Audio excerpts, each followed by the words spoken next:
Hello there, divine loving greetings. It's me, Alura. Welcome back to Spiritually Awkward.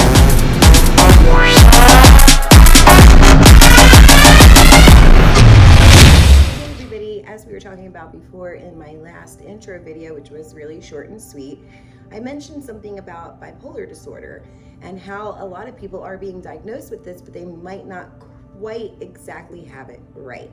So let's go into this a little bit here today. So first of all, when we explore the world of mental and emotional disorders, they are very, very real. I think that a lot of people don't understand them as much because they are quite complex. First of all, your consciousness is energy, it's frequency, all of that carries information, okay? And it's the same thing when it involves any kind of energy like Wi-Fi, the 5G, looking at all of that energy streaming through all the wires and even through the air to televisions, Bluetooth. Light carries information. So your brain is the same way. You're generating all kinds of electricity. It's tapping into its inner library, brings that information back up to the forefront of the mind, where the mind processes that little zap of light as this part of data. And then your mind thinks it, or it gets like that light bulb, like, oh yeah, that's what that means.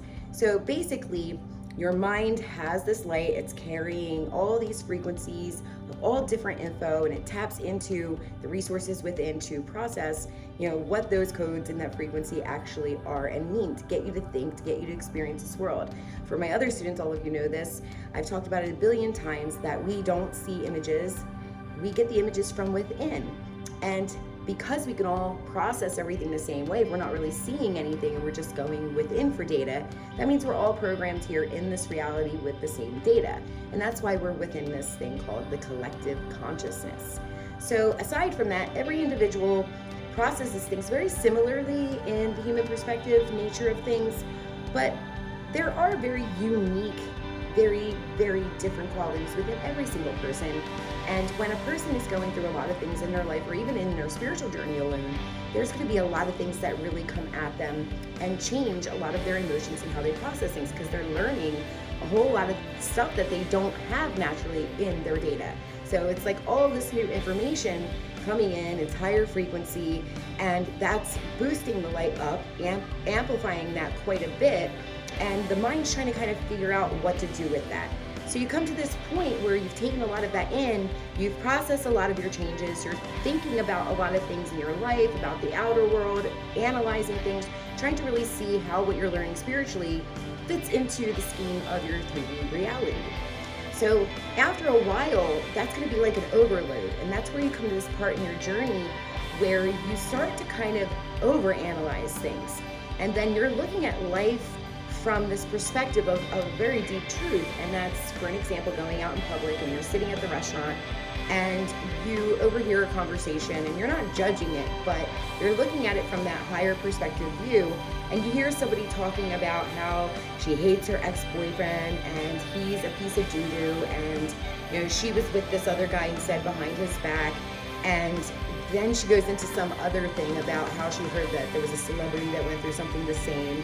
And your mind's analyzing that, thinking, wow, she's really trying to keep up with the trends. She's very influenced by it, that, she even modeled her life subconsciously into making a choice that resembled the celebrity, and is in this place of like calling names, being negative, and cheating, which is very, very hurtful. And to you, that's going to bother you to some degree because your heart's opening, it's purifying.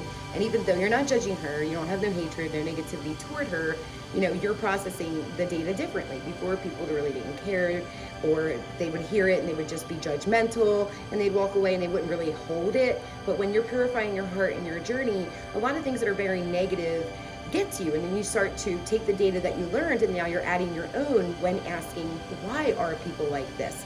So it sends you into this downward spiral, into the rabbit hole of trying to really understand everything, in this world, about yourself, about the people around you, about your old self, about the self that you're trying to be. And then all of a sudden you go through this period of a phase in your spiritual growth cycle where you feel really down, and then we have the dark consciousness, which is a lower frequency that is on a collective mass scale, really trying to change how people think here in this reality, in this planet. And as that's kind of like really pushing at you all of the time, your own thoughts and analyzations are pushing at you all of the time. You're trying to make changes in your life that your loved ones, because they're still in that same old way of thinking and perspective that they were brought up on, that most people were brought up on.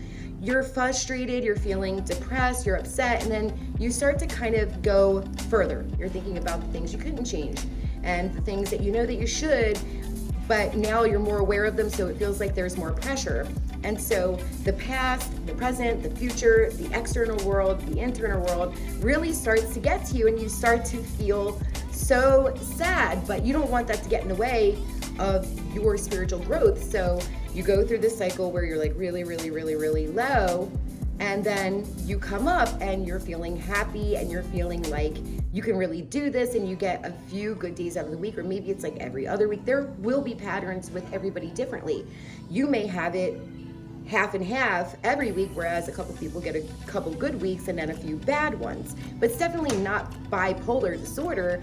What it is called transcendental exploration. And that's exactly what you're doing, because to transcend something is to grow beyond it. And the only way to do that is to understand it, to process it. And sometimes it takes a real long time to do that with a lot of things, especially with the world and within yourself and how you fit into the scheme of things as far as changes, growth, and goals, and the things that maybe you haven't gotten to yet that you're probably hard on yourself about as well. Then you have the relationship pressures of loved ones kind of coming at you, and they are not changing, you're changing, you still want to be there with them, but then you feel like you can't. So all of that confusion, all of that pressure, and all of that need for more guidance and direction kind of goes on an overload.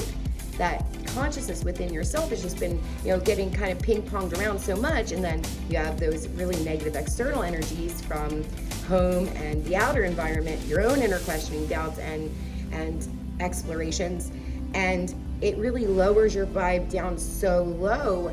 And when that happens, you're changing the frequency, and that vibration then changes the data. And now your mind is in a very unpleasant place. So how do we fix this? Well, it's super easy, guys. What you have to do is try to keep your vibration up, and you have to learn to let go of the things that you can't change. I can't stress to you enough the serenity prayer and how much that really does help. If you can sit there and tell yourself, well, why am I even thinking about this? I couldn't change it then. I really can't do much about it now.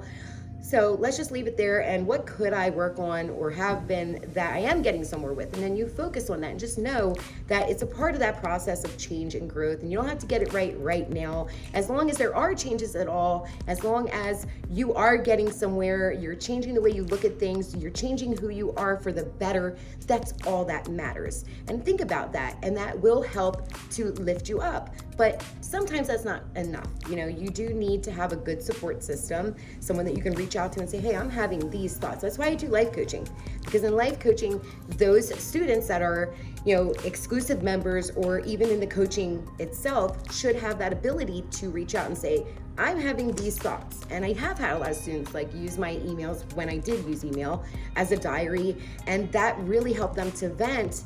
And sometimes I could kind of explain things by reading into them in a way that they would now understand their own thoughts that they didn't, and they would feel so much better about everything. They'd get the motivation and that great push. And not a lot of people have that every day, and unfortunately some don't utilize me as a teacher for that either.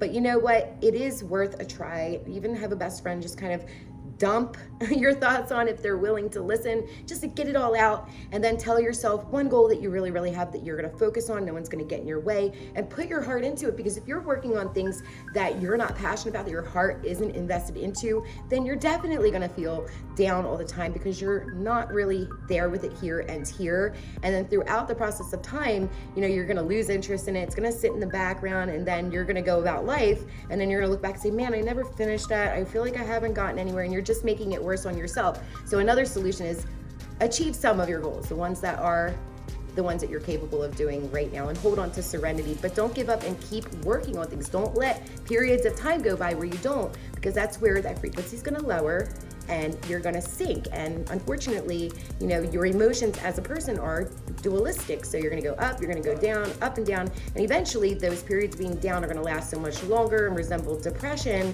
And then it's going to be hard for you to really change anything from that point forward. You're going to have to start from the very beginning, and not in your journey, but in how to rebuild your ability to stabilize your feelings and thoughts so that you can continue again. And you don't want those periods of kind of falling back like that. You want to have that constant motion going, and you still want to process and transcend your thoughts and keep your wisdom coming in to understand, but you don't want it to become so heavy like that. So just give yourself areas of focus, work on those things.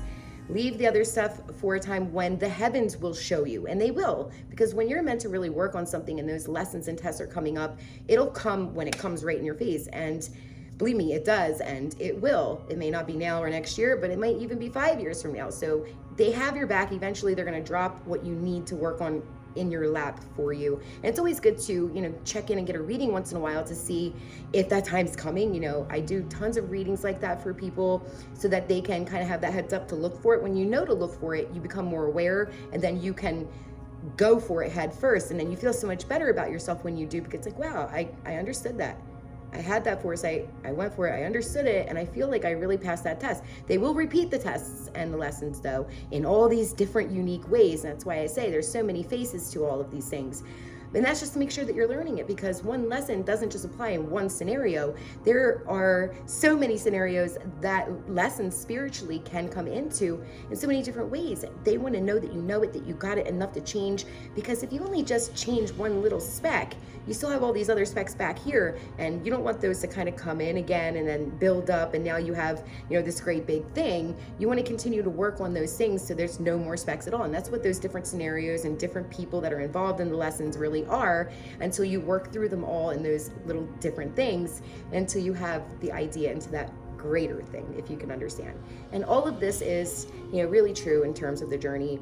And if you can get this advice and get a better grip on everything and handling it, juggling it, keeping motivated, staying in that motion forward, and learning to accept the things that you can't change in the meantime, not to overprocess things, and to just focus on one thing that really makes you happy that you're working on, you will find that your emotions and your feelings stabilize a lot better. You won't have that up and down, like that bipolar type of emotional response to things. You won't have an overload or too much pressure, and you're gonna feel motivated and good once again. And if not, hey, get your energy cleansed, get yourself into a nice coaching program. Just because you do coaching or readings doesn't mean you can't manage your own life.